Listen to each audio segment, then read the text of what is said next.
So today we're going to look at the Southern colonies, in particular Bacon's Rebellion. And when we think about this, we really want to focus on what caused Bacon's Rebellion and how this relates to things later down the line. So last we left off, the King of England drives out the Dutch and claims New Netherlands and renames it New York. The Duke of York gives up part of New York to his friends, who name the colony New Jersey. William Penn receives the land from the king, and Pennsylvania is a colony where Quakers are welcome. And Delaware is founded when Pennsylvania's lower counties did not want to send delegates to Philadelphia. The middle colonies become the bread baskets, primarily growing wheat in large quantities. So we're going to talk about the Southern colonies, and it's important to know where we define the South. The South is defined by the Mason-Dixon line. In 1763, two English mathematicians, Charles Mason and Jeremiah Dixon, they began to survey this 244-mile boundary between Pennsylvania and Maryland. And the boundary had been disputed since 1681. If you look at this very momentous sign marking the boundary, it says, made famous as a line between free and slave states before the war between states, otherwise known as the Civil War. The survey established Maryland-Pennsylvania boundary would begin in 1763. It was halted by Indian Wars in 1767 and continued to the southwest corner in 1782, and then it was finally marked official, this is the boundary, in 1784. So for 4 years, Mason and Dixon carefully laid stone markers on the border between the two colonies. That again is Pennsylvania and Maryland. The sides facing Pennsylvania were inscribed with the letter P, and the side facing Maryland were inscribed with the letter M. In 1767, the two men finally completed the Mason-Dixon line, establishing the South from the north. As we go through each of these colonies, make sure you're paying attention to who the colony's founder was, the reason why it was founded, the government, the main resources, major port cities, and other important information. So we're starting with Maryland. In 1632, Sir George Calvert, called Lord Baltimore, persuaded King Charles II to grant him land for a colony in the Americas. Calvert was a Catholic, and he planned to build a colony where the Catholics could practice their religion freely. He named his colony Maryland in honor of Queen Henrietta Maria, the king's wife. Sir George Calvert, the first Lord of Baltimore, he purchases the land for Maryland, but he actually dies before he could actually get underway and sail there. And so he then gifts this land to Sir Cecil Calvert, the second Lord Baltimore, his son. When it actually starts way, 200 colonists eventually set sail and establish the colony where Catholics could practice freely. Settling the colony. In the spring of 1634, 200 colonists land along the upper Chesapeake Bay across Jamestown Colony, England's first southern colony in Virginia. The land was rich and beautiful, and remembering the early problems in Jamestown, the newcomers avoided the swampy lowlands. One Maryland settler stated, "The soil is dark and soft, a foot in thickness, and rests upon a rich and red clay. Everywhere there are very high trees and abundance of spring-afforded water. There is an endless number of birds. There is nothing wanting in this region." The colonists built their very first town in the Maryland colony named St. Mary's. Maryland was plentiful, not only in its rich soil, but the Chesapeake Bay was also rich of fish, oysters, and crabs. The colonists saw large profits, just as the Virginia colonists did when they were starting to grow tobacco.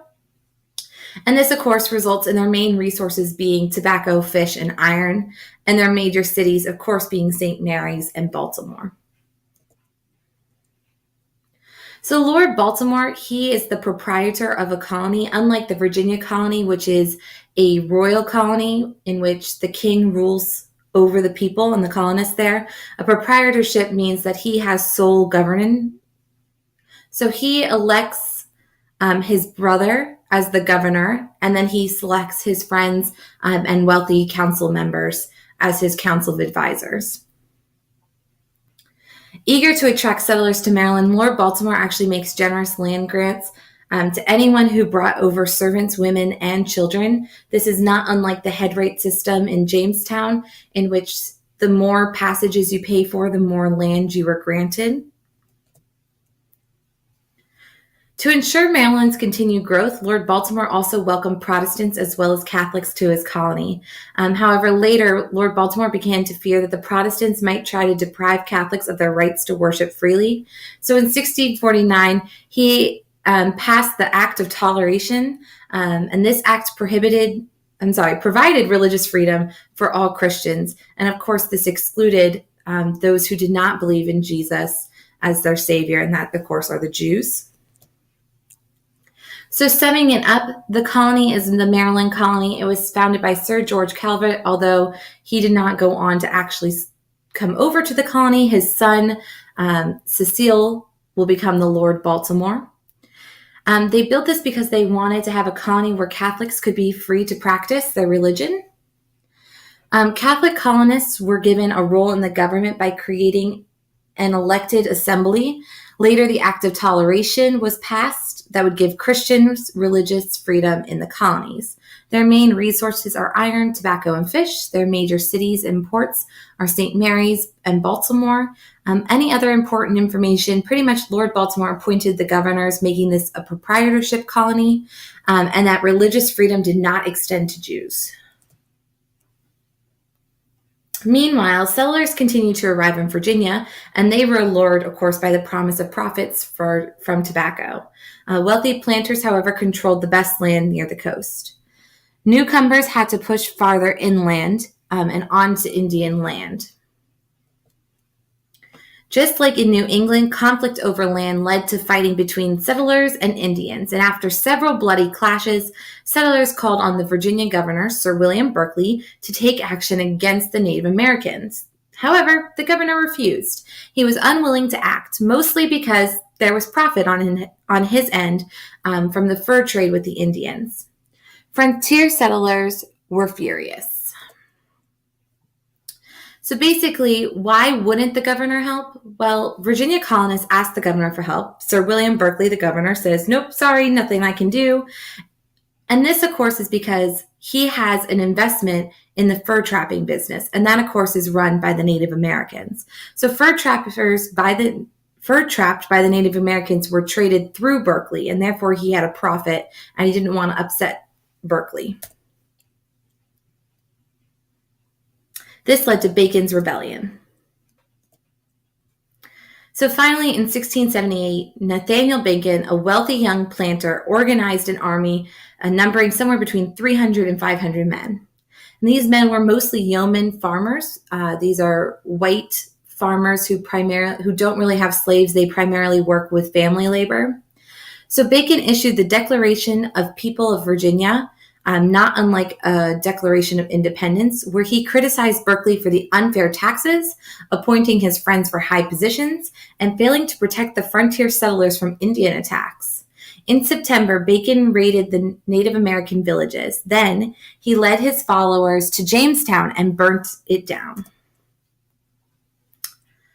The uprising became known as Bacon's Rebellion, and it fell apart quickly when Nathaniel Bacon died suddenly of dysentery the next month. Governor Berkeley hung 23 of Bacon's followers. Still, the governor could not stop the English settlers from moving onto Indian lands along the frontier, and tension remained very high. So you have Native Americans' lands south of Virginia where settlers continued with no regard to the Indian tribes already living there. And this, of course, continues the tension between Native Americans and colonists. So let's talk about the North and South Carolina now. So North Carolina, so south of Virginia and Maryland, English colonists settled in the region that they called the Carolinas. The settlement took place in two separate areas, one in the north and one in the south. The north part of the Carolinas, settlers were mostly poor tobacco farmers who had drifted south from Virginia, and they tended to have small farms and very little slaves. Farther south, a group of 8 English nobles set out for a larger colony. As proprietors, they received a grant from King Charles II in 1663. The largest settlement, Charlestown, as we will call it Charleston, grew up where the Ashley and Cooper rivers met. So in North Carolina, we have mostly poor tobacco yeoman farmers. And in South Carolina, we're going to have mostly wealthy English settlers. So a new crop comes around in 1685. They discover that rice grows really well in these swampy lowland coasts. And before long, Carolina rice was the valuable crop traded around the world. Settlers in South Carolina later learned to raise indigo, a plant that's used to make blue dye. So if you look at the top, you can see that you have Indians harvesting wild rice, and you also have slave ships. These represent two of the fundamental labor sources for South Carolina. So Carolina planters needed a large number of workers to grow rice, and at first they started to enslave local Indians. Many Indians died from disease or mistreatment. Others escaped into the forest. So the planters then turned to slaves from Africa. By the 1700s, the majority of people coming to Charleston were African men and women brought against their will. Economic differences between the north and the southern parts of the colony led to divisions. North Carolina and South Carolina officially separate in 1712.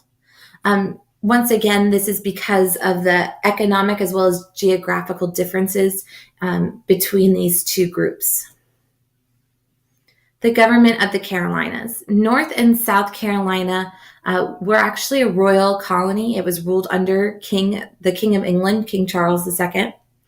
Its government consisted of a powerful council. Half of the council was appointed by the king, and the other half by landowner proprietors.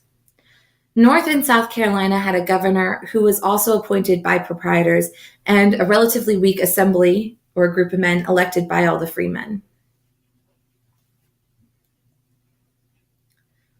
North and South Carolina practiced religious tolerance, allowing many religious groups to practice in the colony.